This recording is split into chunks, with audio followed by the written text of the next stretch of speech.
Muscles and Mojo, Wheels and Waves Malibu, voted #1 in talk radio. Oh yeah. Right here, right now, you're listening to Every Car Has a Story with JoepeP and Dusty. Announcing the new Ford... Let's start again. Announcing the new Ford station wagons for 1963. Now available in 4 different sizes.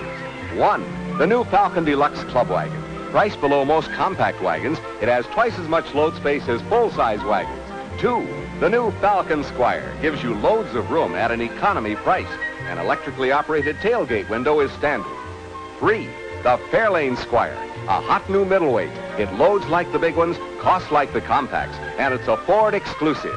And 4, the 9-passenger Galaxy Country Squire, the aristocrat of station wagons, practical as well as elegant, with features like this counterbalanced tailgate. See America's longest and liveliest line of station wagons. Hold it. Thank you. 15 models in all at your Ford dealers.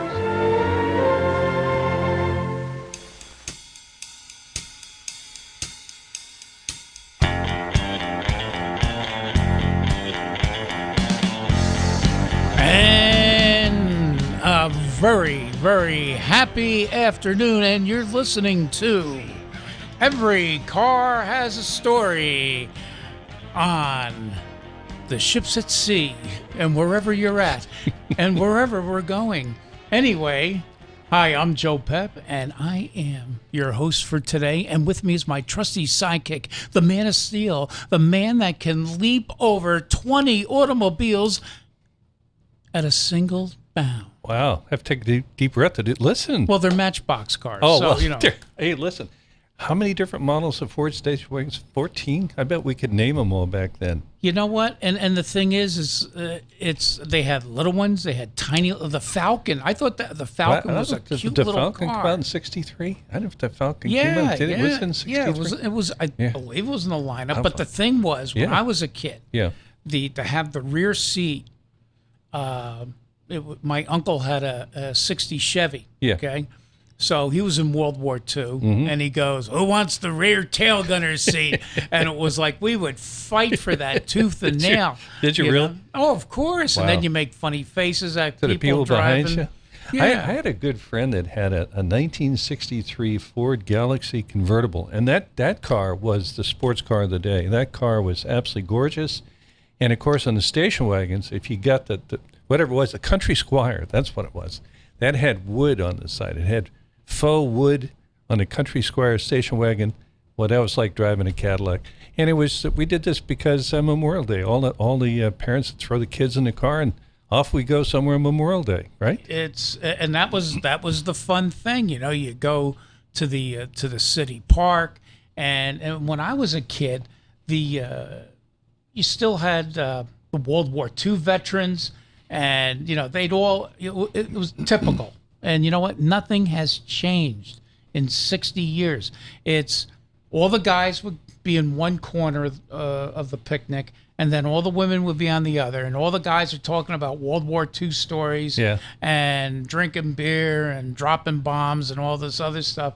And say, you want to be a member of the Moose Club? How about the VFW? Right. How about the Shriners? And the women were all complaining about their husbands. That's right. That's how it went. Well, listen, we want to talk about our new stations. We don't want to forget. We got some car shows coming up. First of all, we got the big car show in Myrtle Beach coming up, and we're on 99.5 Hot Talk from 7 to 8 on Saturdays now. And we've got a big car show coming up in Statesville. It's called the Horizon Church, and we want to talk about our stations up there. We got a couple of stations, 105.9 in Lake Norman and 100.7 in Greater Statesville. So we're going to be on from 5 to 6 on Sundays on those stations. That's right. So we want to welcome our new stations and love to get some listener feedback. What do you think, Joe? Our empire is growing leaps and bounds, and it's very exciting. It's very exciting. It is.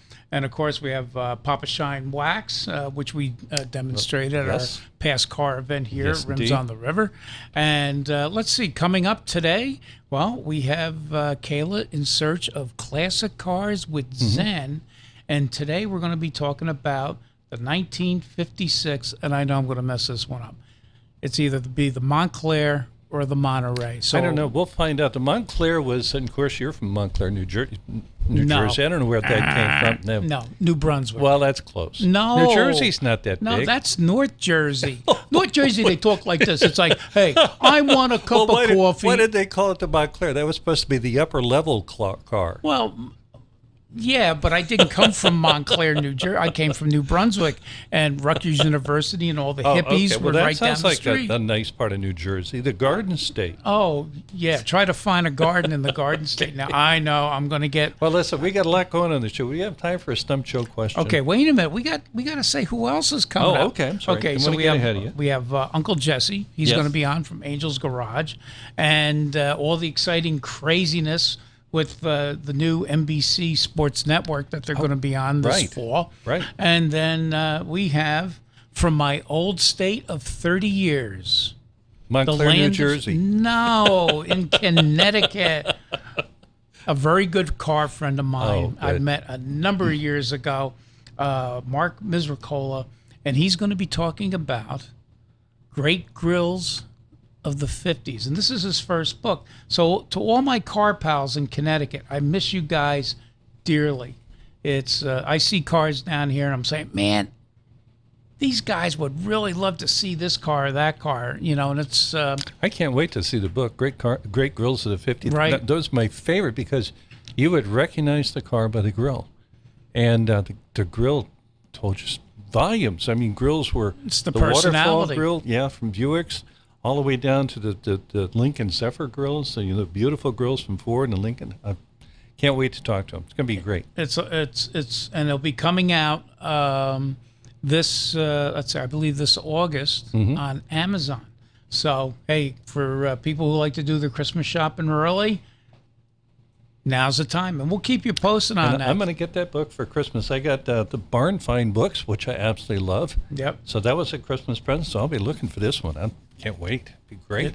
I'm so excited. Yeah, I am too. So Mark, we're ready? I'm so excited. Are we ready for a Stump Joe? Stump Joe. Nick's going into There he the is. orchestra pit. There he is. All right, here's the car.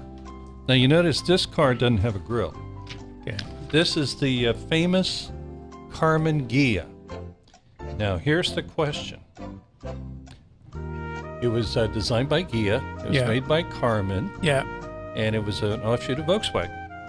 What American car company did Carmen Ghia steal the design from? Stole the design They stole it. Yeah. Okay. Well, They stole it from an American automobile company. Can you believe that? see, in advertising, they don't use the word steal. Oh, what did they say? They would say, kid, let's borrow that concept. Now I had a '74 Mustang. Yes. And it was there was one of the models was a Ghia.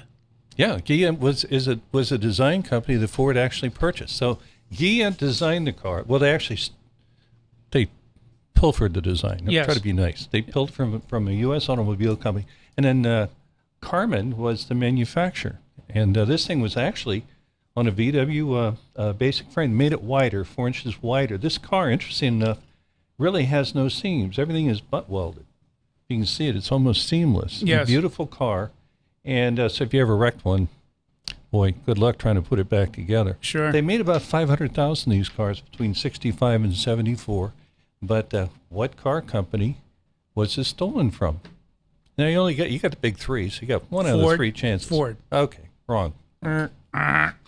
Was stolen from the. There you go. Delayed. Thank you, Nick. It was stolen from the 1952 Chrysler d'Elegance show car as a Virgil Exeter car, and he worked with Ghia for the design of that car. And later on, when Volkswagen wanted to come up with an unusual, beautiful car, and this was called one of the most beautiful designs in the world, Ghia went back to the drawing boards and said, got just the car from you. How about that? Stolen from Virgil Exeter and Chrysler. Those scoundrels. Those dirty rascals. Didn't Now, they learn their lesson from the war? So, well, here's another interesting Okay. fact. This car is a Porsche 356. I'll let you hold that okay, up. we'll hold that up. Now, the Carmen Ghia was not exactly a race car. In fact, it raced a lot but didn't win any. So later on, as they improved the Carmen Ghia, they ended up putting a Porsche 356, and those cars are incredibly high priced now, very, very pricey.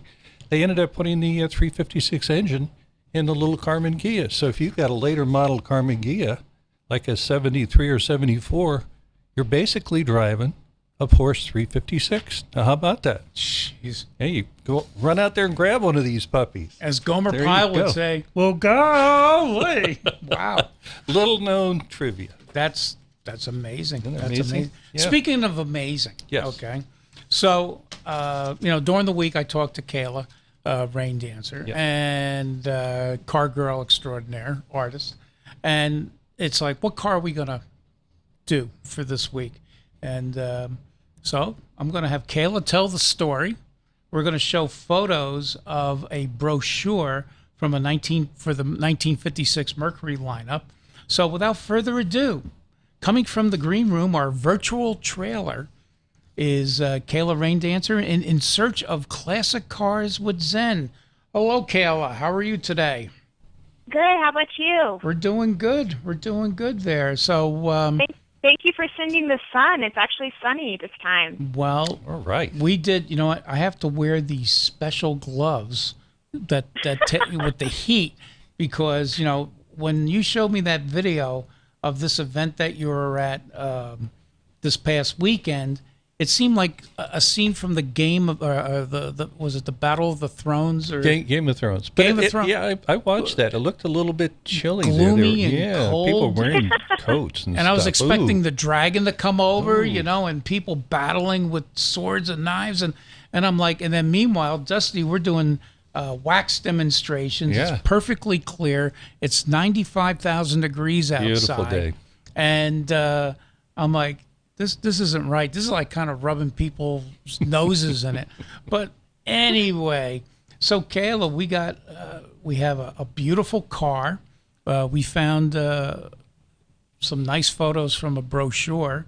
Now, is it a Montclair or is it a Monterey we're looking at today? Okay, so it's kind of an unusual one. It's called a medalist. And Medalist. A medalist. A medalist. Oh, my goodness.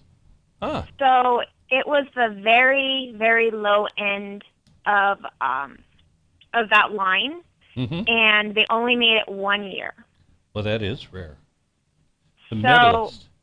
And yeah. and you so said what it was is like they deleted a lot of the chrome, and it was just kind of a marketing scheme. Like, hey, to still buy a Mercury, we're just going to take some of this stuff off, So it looked a little different, but not totally different from the Monterey and the other Wow. one. The medal, that must mean medalist would be as in golf, being a medalist, or it'd be like winning a medal. I wonder what they came up with that. Mercury always try to have Mercury M something, like Mercury Monterey, Mercury Montclair, and then Mercury Medalist. So I guess that fits right in there, but I wonder what they were trying to achieve. well, you said, Kayla, you said that this car was made in Canada. I'm not 100% sure, so when I bought it, that's what I was told, because they only made it 1 year, and they said it was one of a Canadian version of it. But there really wasn't, when I bought it, a whole lot of information online on that model. Now there's more information coming out because, it was only a 1 year car. So, and it wasn't a very popular one. This is for like the everyday dad kind of car, Right.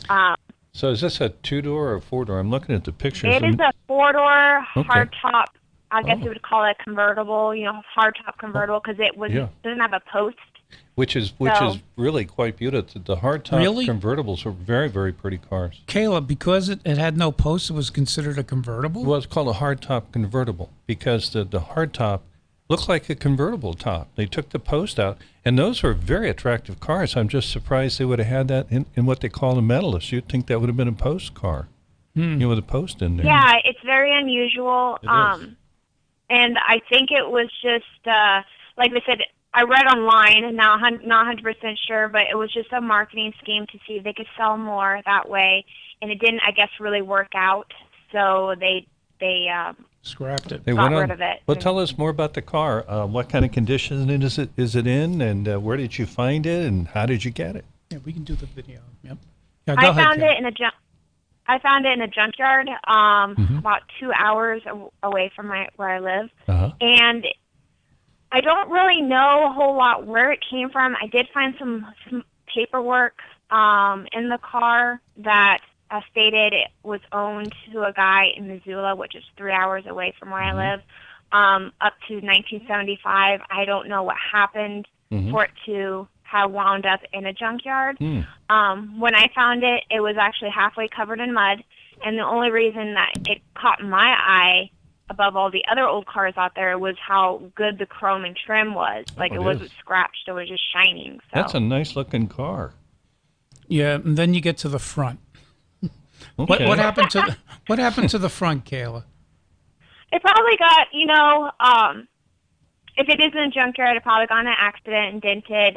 Parts probably were picked off of it. However, when I was talking to the owner of the junkyard, he didn't seem to, he wanted parts to be picked off of it. He wanted to sell it as a whole. It was in a certain part, he had a certain section where he wanted to sell them as wholes instead of, in parts and pieces. So I'm assuming it was probably in a wreck one time. However, it looks pretty straight. It does. Besides that, I was able to find the front pieces for the car. They're just in boxes and in a shed, so they don't get rusted. And they're in good shape. They're not dented or. Yeah, these are almost brand new parts. Oh my goodness gracious! Now, one of the pieces. things I noticed, and I had asked Kayla, was when you look at the dashboard in the video.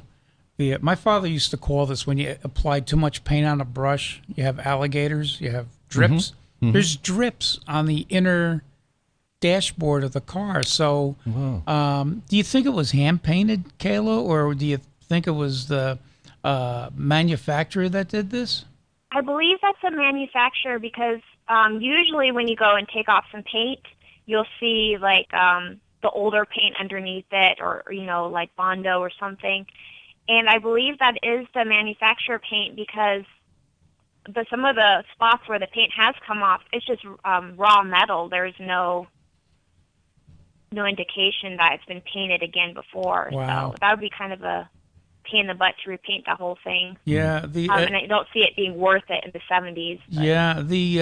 Yeah. Everybody has this thing where they think that cars made or things made years ago was quality. You know what? My uncle had an old Pontiac, and he always heard this rattle on the door. Yeah. And Kayla, they took off the side panel when the car was ready to be sold. They found there was a Rheingold beer bottle in the car. Collectible. Oh, my gosh. Wrangles. And this thing was just rocking back and forth. But the old story was never buy a car made on Monday or Friday. Right. Because Monday they were coming back on a long weekend. Might have still had the Rheingold in his back pocket.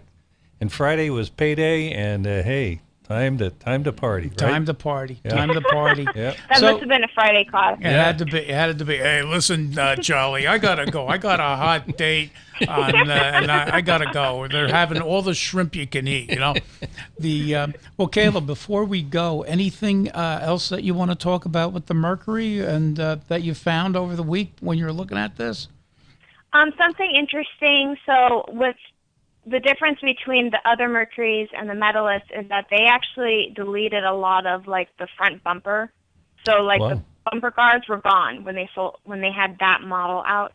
It was very difficult for me to find that. So what I did is I bought a grill and a bumper from a Monterey. Yeah. All I have to take is the front bumpers guards off, and then you'll have the Medalist look. So that should easily slip right in for you because it's a Mercury product. So Well, let me tell you, that particular 55, 56 Merc, particularly with the hardtop convertible, from a collector's point of view, bring big bucks. A Mercury Montclair that's been redone could be 80, 90 grand. So these cars were beautiful cars, and they're very collectible. So there you go. That's good to know. Yeah. And You don't really see them a whole lot, No, you don't. Yeah, and the thing is, Kayla was thinking about reaching out to a Mercury owner down in Georgia. Yes. So we could do a future in I'd search love- of classic cars with Zen. Yeah, I'd love that. And it'll be. I think it's a great idea that she had because now you're getting someone else's twist. It's like, well, what was the Zen? Why did you want to buy this car Yeah. and that? So, Well, if good you job, look at the kid. car, I love the top. I love the Mercury's, those styles. Beautiful. The front office knows about that, and they just think it's just buffo. Good job. Well, Kayla, I like to, from Dusty and myself, we like to wish your friends and family fantastic Memorial Day weekend. We hope you have a lot of fun. And Thank you. You too. hope you have time to get out and about and take your dog for a walk. And we'll be talking to you next week. And anything in mind for next week's In Search of Classic Cars with Zen? How about a 1956 Ford? 56 Ford. Oh, also truck. very nice. Oh, yeah. That's a Very, nice very twist. Yes, indeed. I love That's those. great. That's great. Well, Yes. Nick, if we could have a round of applause for Kayla. Kayla, thank you so much. Kayla, In You're Search welcome. of Classic Cars with Zen, weekly here on Every Car Has a Story. And if you know a car that has Zen, let me know and I'll pass that along to Kayla because there's so many great cars. You know, and speaking of great cars, you have a great car at Manifest Design. Yeah, let's talk about Manifest. Manifest Design 3065 Market Commons on Howard Avenue. And it's got incredible things there. It's got a beautiful Cobra. All you folks listen to Myrtle Beach, if you want to see a collector Cobra in a showroom that has North Carolina furniture, big boy toys and big girl toys, they've got model airplanes and propellers and very, very beautiful gifts and all kinds of products. It's an experience. It's a destination. 3065 Howard Avenue, Myrtle Beach. Call Connie 910-352-2326 or 910-515-1333. Boy, I tell you, you even see JoepeP's art there. My artwork. Can you imagine Yeah. that? And it all started by drawing on the kitchen walls with Crayola crayons. You know, it's so encourage those young artists. You know, it's I mean, you'll love it. People come in there and they go, whoa. whoa, whoa, Even the little kids walking by, they see that Cobra in the showroom, they go, whoa. whoa. And then the other question they always say is, where'd you get all this stuff? Yeah. And I tell them the beautiful and delightful Connie has been in business doing this for about 10 years, and she has an incredible vision for things that she finds, and there's something there before you. You're not going to find anything else. As we always say, Amazon couldn't duplicate this store in 1,000 years. And you know what? There's always those guys out there spying. How do they do it? I just don't know. And then how's our buddy Eddie doing? Well, we want to say that Eddie's feeling better. He was under the weather last week, and he's doing great. And I tell you what, some big news. He's looking for cars for a movie. I think cars in the 30 design. So give Eddie a call at 910-833-5473. He's going to be moving his shop to an absolutely gorgeous custom shop in Leland. It's going to be 8869 Kings Road. And he's going to be doing all kinds of very, very special cars there. So if you have a special car, something that's unusual, that you want to get redone, or a paint job that you could take to SEMA, or a movie car, a show car type of work, Eddie's the guy. I mean, he is the most spectacular body guy, paint guy, and if you need engine work, suspension work, they do it all. And his new location is going to be really, really special. So it's 8869 Kings Road, Leland, and it's 910-833-5473. And you know what? Now here's an idea. Anybody that's coming down here to Wilmington for the summer vacation, bring your car in the trailer or however, maybe on your back, and bring it over to Eddie's. You could be on the beach, soaking up the sun, the rays, all this other fun stuff, and your car could be getting worked on. Yeah. Right? And now you're getting two great deals. Two great deals in one. If you want to have a show car, you want that kind of work done to your automobile, Eddie's the guy to see. He loves cars. Big difference between body shop guys, just pound out dents and paint your car. Eddie loves cars, and your car will look better, honestly, than when it came out of the showroom. All righty. Well, hey, hearing that music, Yep. I know it's that time. So, this is JoepeP, And Dusty. and you're listening to Every Car Has a Story. We'll be right back.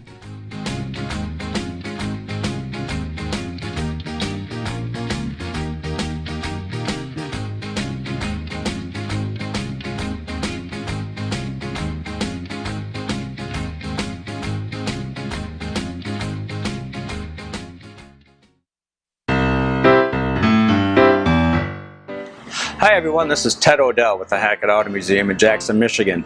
And today we're at the fantastic R.E. Olds Transportation Museum in downtown Lansing.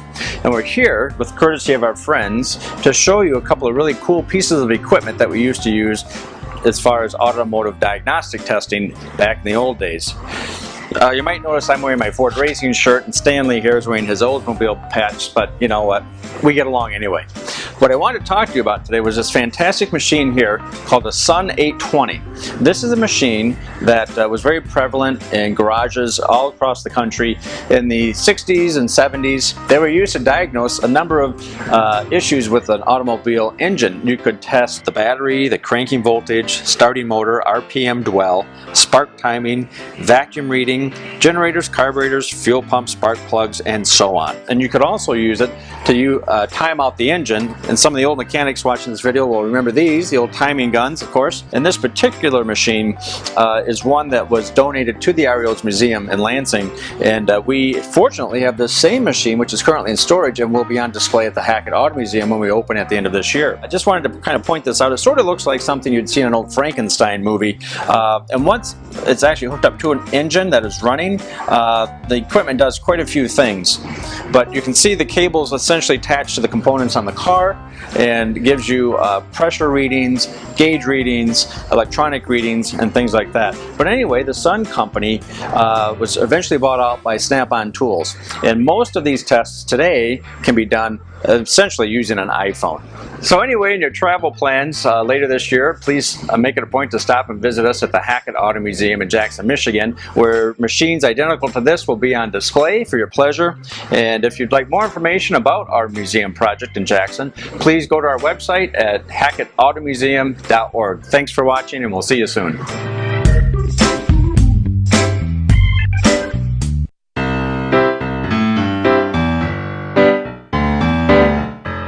Hi everyone, this is Ted Odell with the Hackett Auto Museum in Jackson, Michigan.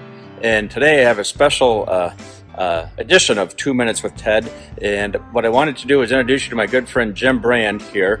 Jim is a friend of mine that I've met through the Model T driving school here at the Gilmore Museum just outside Kalamazoo, actually in Hickory Corners, Michigan. But anyway, a couple of things I wanted to mention about Jim. Jim, first of all, he's 94 years young. World War II veteran. Thank you for saving America and democracy. Very much appreciated. Had a great uncle who was in the war as well. Several, actually. Anyway, what I really wanted to tell you about is that my buddy Jim here, not only is he a master Model T driving instructor, Jim actually had the opportunity to chat with Henry Ford in person a couple of times as a young man. I just wanted to have him share that story with us today. All right. My grandfather was Henry Ford's special assistant. He didn't work for the Ford Motor Company, he worked for Henry and did jobs that were kind of needed a real hand at it. But at any rate, when I was a kid, because my mother grew up knowing the Ford family, she used to invite the Fords to parties at our house.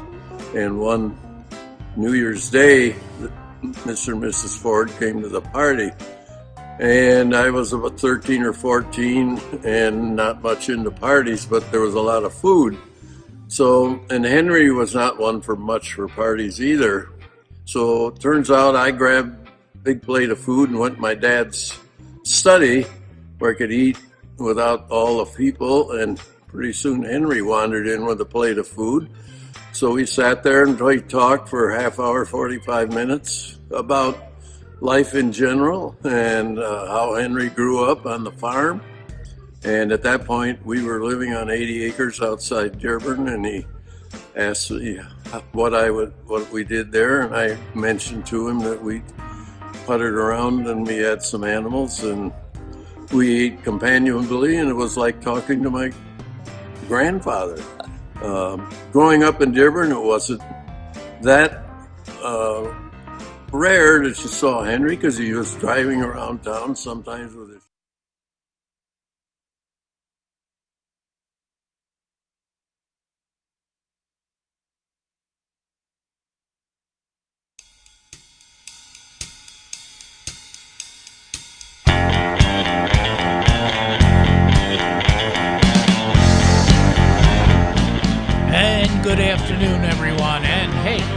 afternoon, good morning. I got to remember that now. I mean, this is all new. So, hey, you tuned in, and the best part is you've tuned in to Every Car Has a Story. Hi, I'm JoepeP, and with me is my trusty sidekick who knows the inner workings of a Kaiser Fraser. Kaiser Fraser, Henry J. Henry J. What a guy. Henry J. Kaiser made his fortune in aluminum, building Liberty ships, and next thing you know, is building car chips. Yeah. Hey, we want to talk about Papa Shine. Papa Shine. There we go. It's Papa Shine Care Car Products. Seems like something that would be like from the Far East. Papa Shine. Choo, choo, choo, choo, choo. Great stuff. Now, wait a minute. This is something I discovered that this weekend because I'm putting this stuff on everything. And no, it doesn't make a great dessert topping, but it works on stainless steel appliances. It does. And boy, I'll tell you, I was not in the Chateau Bow Wow when I showed Mrs. Pep what Papa Shine could do for our stainless steel products in the house. But Dusty, take it away. Well, we just did a car show here in Wilmington, Rims on the River, and I have to tell you, the guys absolutely loved it. We got the permissions first. We put it on their cars, and they went, wow. The wax goes on like face cream because you put it on and you wipe it right off. The shine lasts for at least 6 months or longer. Every couple of weeks, you put the Papa Shine spray on. Car pops right back out. I tell you, it's all natural Canuba wax. It's all made in the United States. It's the best stuff I've ever seen. And if you've got a new car, you need to put the wax on to protect it. If you've got a golf cart, you can put on your golf cart. Golf cart. Yeah. Oh, and guess what? I put it on my garden tractor. Papa Shine. This stuff, it's like I'm the envy of all the guys on the block because I got the shiniest tractor on the street. Yeah, it'll clean your eyeglasses. It does just about amazing things. And it cleans the windshield in your car. I got some bugs from the windshield coming up. Cleans glass. Clean the bugs off. Cleans tar. Cleans road stuff off it. Best wax I've ever seen. Really. Hey, so listen, give Greg a call. 615-207-9354. He's in Nashville. U.S. product, made in good old USA. Yeah. Best wax I have ever seen. Best car care products I have ever seen. That's right. So, hey, coming up, we have Uncle Jesse from Schwab's Pharmacy in Hollywood, California. I think he's looking for a new pair of sunglasses because now they're on NBCSN. Ooh. And then we have Mark Misericola, and he's going to be talking about Connecticut car guy, and he's going to be talking about his new book called Great Grills of the 50s. And they're not talking about barbecue. Not or grill like Tony's Bar and Grill there, right. You know. Hey, what do you guys have there? No, you can't look at the comic books. Get out of here. I can't wait. I love car grills. It is. Well, you're the artist. I mean, explain it. What is it that defines the whole automobile? It's the personality of the automobile. Exactly. Let's ask Uncle Jesse. Uncle Jesse, how you doing there, kid? Good afternoon, you guys. I tell you, it's a wet afternoon or morning out here in the left coast. Wow. But we like it. Well, it's Uncle Jesse, now being on Angel's Garage, it's going to be airing this fall in NBCSN. You've seen plenty of grills in your lifetime. Grills, not girls, or hey, the girls. Right. So what is your most memorable grill that you can remember? Well, my most memorable one would have to be my 55 Buick Special. Oh, yes. Yes. And that had big Dagmars, right? As a matter of fact, I recall they did. It did. I mean, And we call that the Buick Waterfall Grill.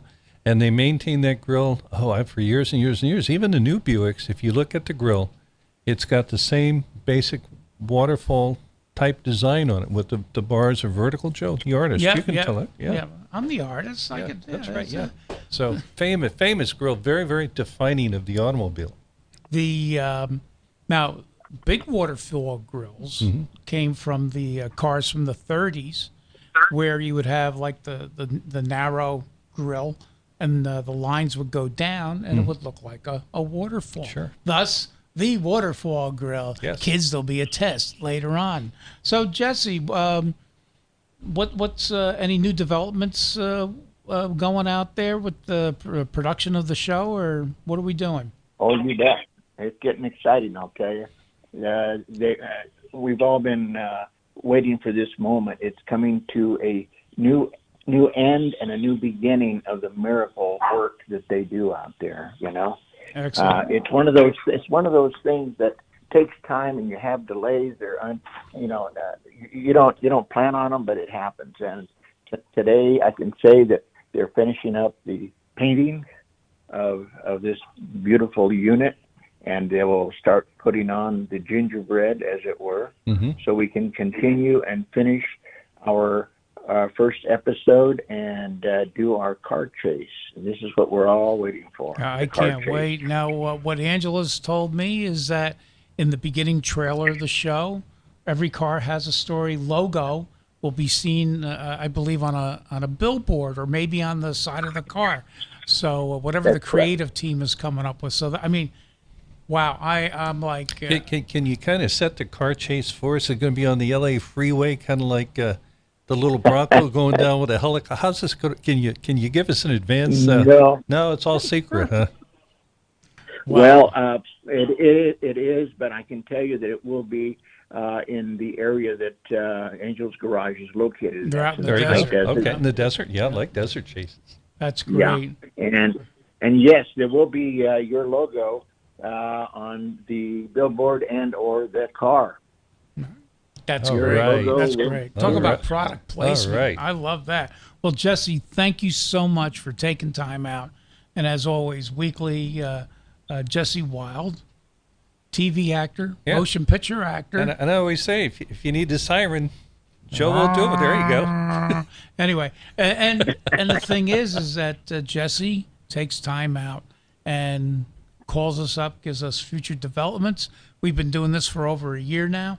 And, Jesse and Angela and Angela's husband, Mark, they're all part of the Every Car Has a Story family.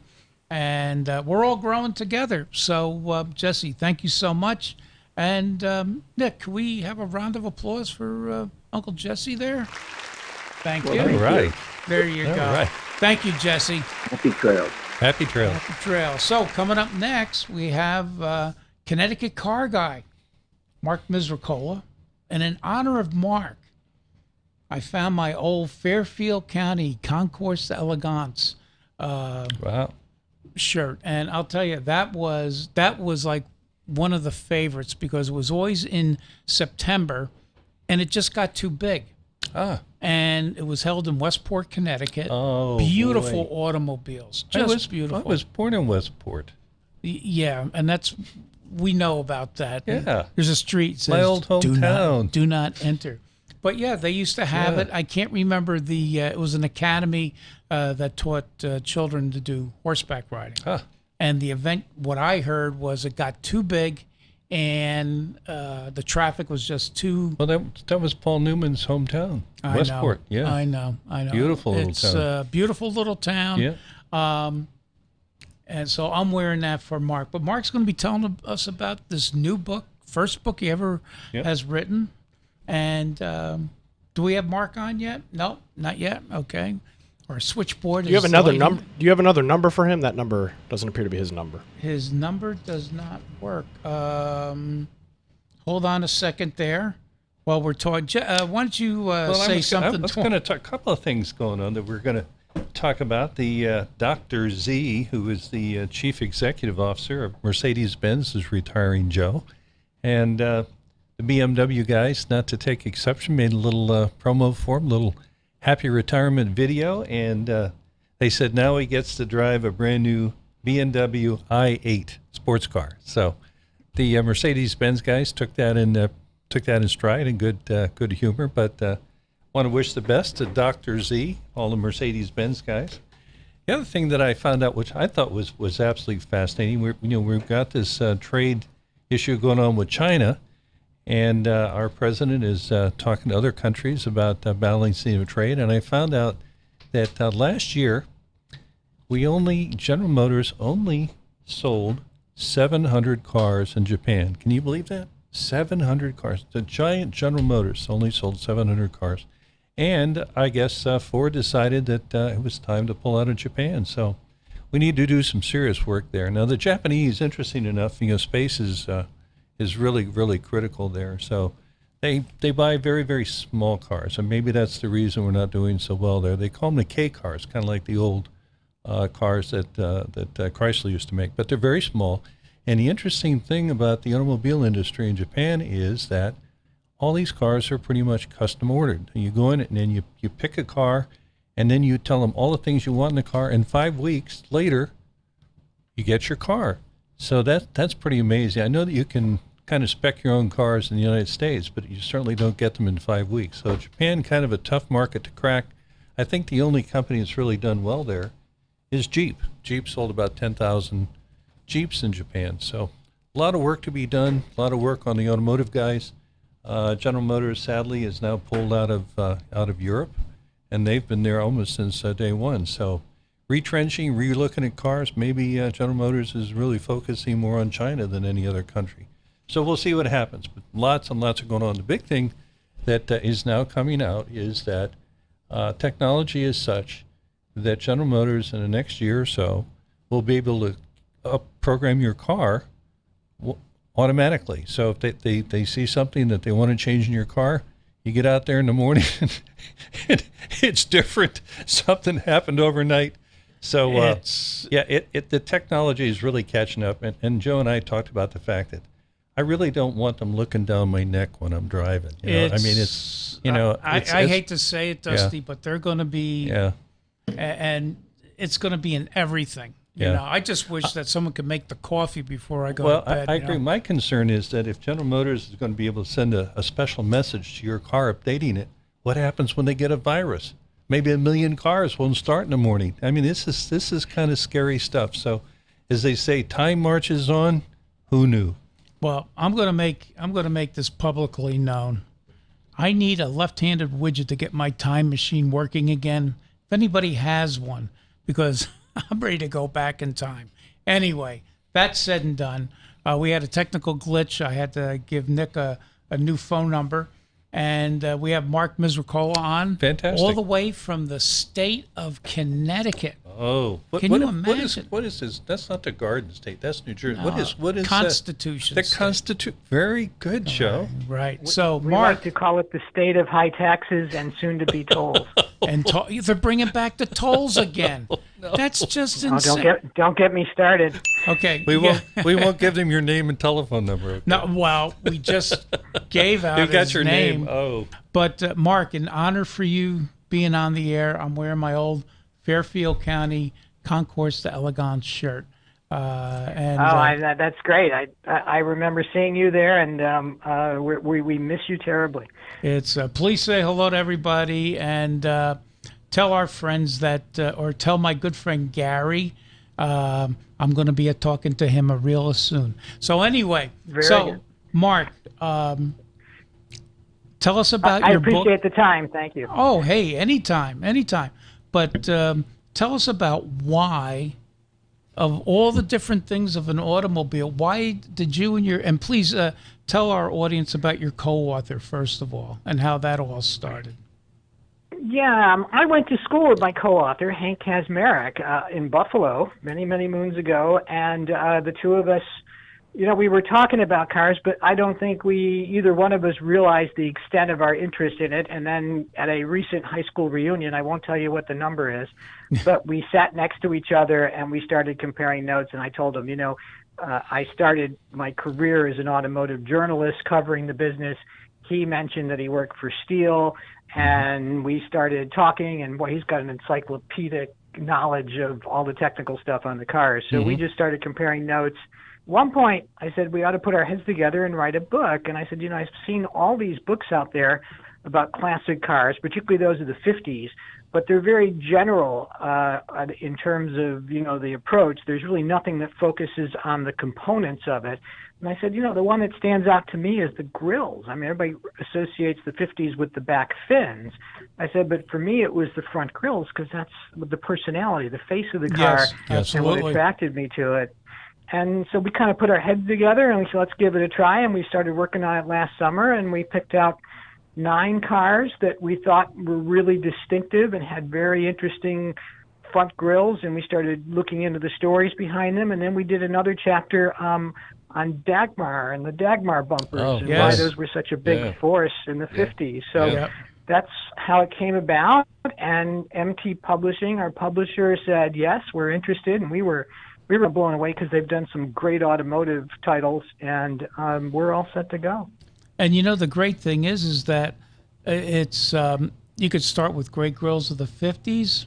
Maybe you can backtrack and do one from the 40s. I mean, you could do one with every decade. And then once you're done with that...